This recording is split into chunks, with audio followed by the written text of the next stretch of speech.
My name is Duane. I'm from Cape Town, South Africa. I'm a PhD student. I work at the department, or at least through the department of Geesteswetenskap or Religious Studies at Utrecht University. I also blog for Africa as a Country. It's a well-known blog. And I'm in the Netherlands to complete my PhD, which is on heritage formation and the census in South Africa.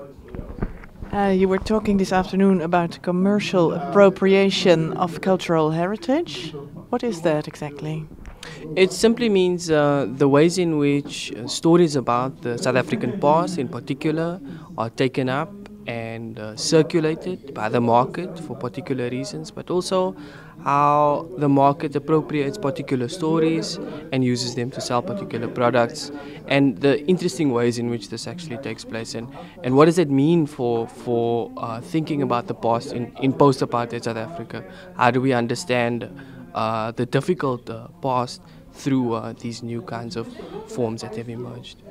And what kind of products are these? Can you give some examples?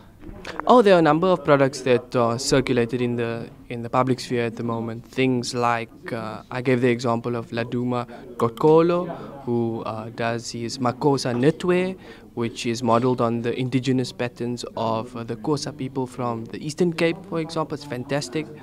And then we have National Braai Day or National Barbecue Day, which was pioneered by Jan Scannell, or Jan Braai as he is now known. And the final example, which is a case study that I deal with in my thesis, is the Vuvuzela. And how the Vuvuzela became popular, an iconic instrument for South Africa and Africa also, during the World Cup and also after the World Cup. And has it become a commercial product? Is it still a commercial product now that the World Cup is long past? You'll have to come to South Africa to find out how excited we still are about the Vuvuzela. It's still very popular, and it's gone beyond just football matches. It's also an instrument that's used for all kinds of mass gatherings and political protests, for example. So it still has a strong cultural resonance in South Africa, and I'm really glad for that. It's something that really set us out on the map as such. Is it also still being sold to people in other countries? I'm not so sure about that, but I do know that the original marketers who I talk about in my research still have a website up, and I think if you contact them, I'm sure they'll sell you a supply of vuvuzelas. There is a very distinctive political edge behind the appropriation of some cultural forms. So, for example, we find that the fence of Robben Island Museum was appropriated by an artist who received permission by chance from the museum and transformed this material into all kinds of products. Of course, it's very contentious and very controversial to use material from a site of trauma and suffering to be transformed into jewelry, for example, with interesting idiomatic brand names for the sale of this particular jewelry. And it's really important to think about the political sensitivities around the marketing of products like this. It's not just about picking up any product and you can add a narrative to it and circulate it. There are tastes and sentiments that they have to be taken into account when these kinds of products are being marketed.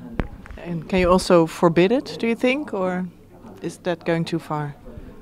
In South Africa, it's tricky because it's a different context to other parts of the world.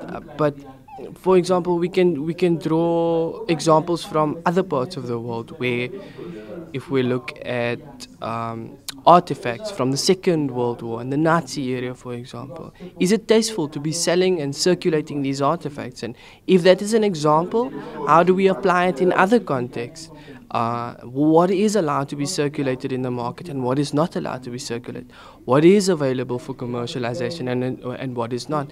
But at the same time, we also have to think about how commerce allows for us to, things that do circulate allow for us to rethink about our relations to the past and what the past actually means. It's not always bad, but it's not always good also.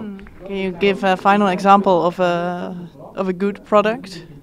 Something really exciting that I would promote personally and really interests me is Laduma's project of of knitwear patterns, not appropriated, but taken up, refashioned for the high fashion market.